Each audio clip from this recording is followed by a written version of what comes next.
No, first should come out should come out ನಾನು ಅವ್ರು ಫೋನೇ ಮಾಡೋಕ್ಕಾಗಿದ್ವಲ್ಲ ಮೊನ್ನೆ ಮಾಡಿದೆ ಅದಕ್ಕೂ ಕೂತ್ಕೊಳ್ಳೋಲ್ಲ ಅದು ನೀವೇನು ಫೋನೇ ಮಾಡಿಲ್ಲ. ಜೈಲು ಅಂದ್ರೆ ಕಟ್ಟುಪಾಡು. ಆದ್ರೆ ಪರಪ್ಪನ ಅಗ್ರಹಾರ ಜೈಲಿನಲ್ಲಿ ನಡೆಯುತ್ತಿರುವ ಬೆಳವಣಿಗೆಗಳು ಈಗ ಹಲವು ಪ್ರಶ್ನೆಗಳನ್ನು ಹುಟ್ಟುಹಾಕಿವೆ.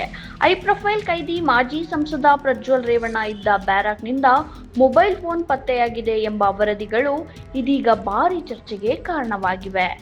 ಜೈಲಿನೊಳಗೆ ಮೊಬೈಲ್ ಬಳಸಿ ಮಾತನಾಡುತ್ತಿರುವ ದೃಶ್ಯಗಳು ವೈರಲ್ ಆಗಿದ್ದು, ಇದರ ಬೆನ್ನಲ್ಲೇ ಜೈಲಿನ ಭದ್ರತೆ ಬಗ್ಗೆ ಪ್ರಶ್ನೆಗಳು ಎದ್ದಿವೆ. ಇಷ್ಟೇ ಅಲ್ಲ, ಪ್ರಜ್ವಲ್ ರೇವಣ್ಣ ಇದ್ದ ಬ್ಯಾರಕ್ನಿಂದ ಮೊಬೈಲ್ ಜೊತೆಗೆ ಪೆನ್ ಡ್ರೈವ್ ಕೂಡ ಪತ್ತೆಯಾಗಿದೆ ಎಂದು ಎನ್ನಲಾಗುತ್ತಿದೆ.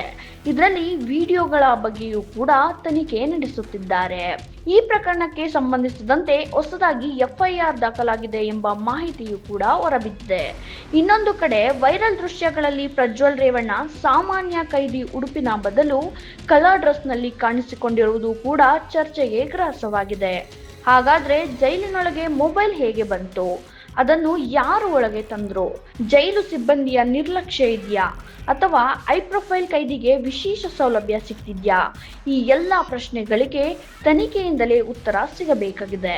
ಒಟ್ನಲ್ಲಿ ಪರಪ್ಪನ ಅಗ್ರಹಾರ ಜೈಲಿನಲ್ಲಿನ ಈ ಬೆಳವಣಿಗೆ ಇದೀಗ ಕಾರಾಗೃಹ ಇಲಾಖೆಯ ಭದ್ರತೆ ಮತ್ತು ಕೈದಿಗಳಿಗೆ ನೀಡಲಾಗುತ್ತಿರುವ ಸೌಲಭ್ಯಗಳ ಬಗ್ಗೆ ದೊಡ್ಡ ಚರ್ಚೆಯನ್ನೇ ಹುಟ್ಟುಹಾಕಿದೆ. ತನಿಖೆ ಏನು ಹೇಳುತ್ತೆ ಅನ್ನೋದು ಈಗ ಕುತೂಹಲ ಮೂಡಿಸಿದೆ.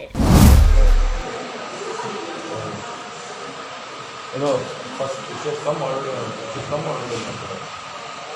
ನಾನು ಅವ್ರು ಫೋನೇ ಮಾಡೋಕ್ಕಾಗಿದ್ವಲ್ಲ ಮೊನ್ನೆ ಮಾಡಿದೆ ಅದಕ್ಕೂ ಕೂತ್ಕೊಳ್ಳೋಲ್ಲ ಅದು ನೀವೇನು ಫೋನೇ ಮಾಡಿಲ್ಲ.